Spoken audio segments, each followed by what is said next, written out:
میلاد کا مطلب ہے سرکار پیدا ہوئے، تو کیا تم سرکار کی پیدائش کا انکار کرتے ہو؟ نبی پاک صلی اللہ علیہ وسلم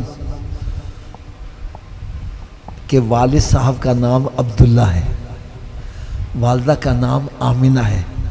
12 ربیع الاول کو سرکار کی ولادت ہوئی، تو ہم ولادت مناتے ہیں۔ کیا تم ولادت کا انکار کر رہے ہو؟ سرکار پیدا نہیں ہوئے؟ کس قدر بے وقوفوں والی بات ہے۔ اچھا، آج میں نے ایک پوسٹ دیکھا، انہوں نے کہنے کہ 12 ربیع الاول کو تو سرکار کے پردہ فرمایا تھا، تو انہوں نے جلسہ کیا ہوا ہے سرکار کی وفات کا جلسہ۔ میں نے کہا اگر میلاد کا جلسہ تم کہتے ہو کہ کس صحابی نے منایا، تو وفات کا کس نے منایا؟ تم کیوں منا رہے ہو؟ بات سمجھ آ رہی ہے کہ نہیں آ رہی؟ مسئلہ صرف یہ ہے کہ سرکار صلی اللہ علیہ وسلم کی عظمت اور شان، جس کے بارے میں رب نے فرمایا وَرَفَعْنَا لَكَ ذِكْرَكَ، اے میرے محبوب تیرے ذکر کو تو میں نے بلند کرنا ہے۔ تو جتنے بھی کوئی اعتراض کرنے والے کرتے رہیں گے، میرے آقا کا ذکر بلند ہوتا ہی رہے گا، ٹھیک ہے؟ دوسری بات یہ ہے کہ اس محفل کا نام محفل میلاد کیوں رکھتے ہیں؟ اچھا، ہم میلاد نہیں مناتے، جو میلاد کے مخالف ہیں نا وہ سیرت کانفرنس کرتے ہیں، سیرت کانفرنس۔ تو بھائی کیا سیرت کانفرنس صحابہ کرام نے منائی؟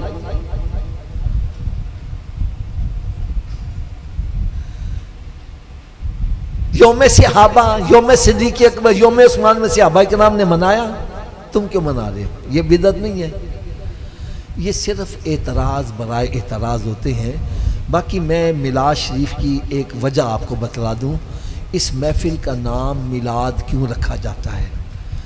حضرت عیسیٰ علیہ السلام کو چند معجزات دیے گئے، قرآن مجید میں اس کا ذکر ہے۔ آپ فرماتے ہیں انی اخلق لکم من الطین کہیئۃ الطیر فانفخ فیہ فیکون طیرا باذن اللہ۔ فرمایا میں مٹی سے ایک پرندہ بناتا ہوں، اس میں پھونک مارتا ہوں، زندہ ہو کے اڑ جاتا ہے اللہ کے حکم سے۔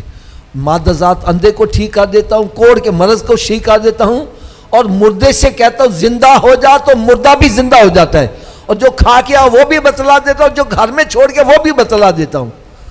تو جب اللہ تعالیٰ نے ان کو تھوڑے سے معجزات دیے تو لوگوں نے ان کو خدا کہنا شروع کر دیا، کسی نے خدا کا بیٹا کہنا شروع کر دیا۔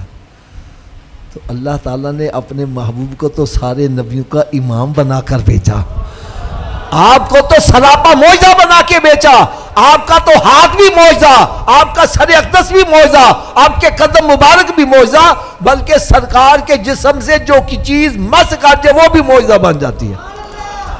ایک حدیث پاک میں آتا ہے میرے آقا صلی اللہ علیہ وسلم کی بارگاہ میں صحابہ کرام بیٹھے ہیں، اور سرکار کی بارگاہ میں بیٹھے ٹائم کا پتہ ہی نہ چلا، رات ہو گئی۔ اب انہوں نے واپس جانا ہے، اندھیری رات ہے، عرض کرنے یا ہم گھر کیسے جائیں؟ میرے آقا صلی اللہ علیہ وسلم نے فرمایا تمہارے پاس ہے کیا؟ یا ہمارے پاس ایک لاٹھی ہے۔ فرمایا ادھر لاؤ۔ میرے آقا صلی اللہ علیہ وسلم لاٹھی پر ہاتھ پھیرا، وہ ٹیوب کی طرح چمکنے لگ پڑی۔ وہ آگے آگے جا رہے ہیں تو جناب لائٹ ہوتی جا رہی ہے۔ اب ایک جگہ جا کے ایک نے ادھر جانا، ایک نے ادھر جانا، کہنے اب کیا کریں؟ کہنے کہ تو اپنی لاٹھی لا، اس کے ساتھ رگڑی، وہ بھی روشن ہو گئی۔ تو میرے آقا صلی اللہ علیہ وسلم کو رب تعالیٰ نے اتنے معجزات دیے کہ آپ انگلی اٹھا دیں تو چاند ڈوبا، چاند دو ٹکڑے ہو رہا ہے، اشارہ کر دیں تو ڈوبا سورج واپس آ رہا ہے۔ تو فرمایا کہ سرکار کے اتنے کمالات دے کر کوئی ان کو بھی خدا نہ کہہ اٹھے، اس محفل کا نام ہی محفل میلاد رکھ دو۔ بھائی جس کے اندر یہ کمالات ہیں وہ پیدا بھی ہوئے ہیں، اور جو پیدا ہوا ہے وہ خدا لم یلد ولم یولد۔ یہ شرک سے بچانے کے لیے نام اس کا محفل میلاد رکھا ہے۔ باقی ذکر مصطفیٰ کسی بھی انداز سے کیا جائے، کسی بھی عنوان سے کیا جائے، اس کو محفل میلاد ہی بولتے ہیں۔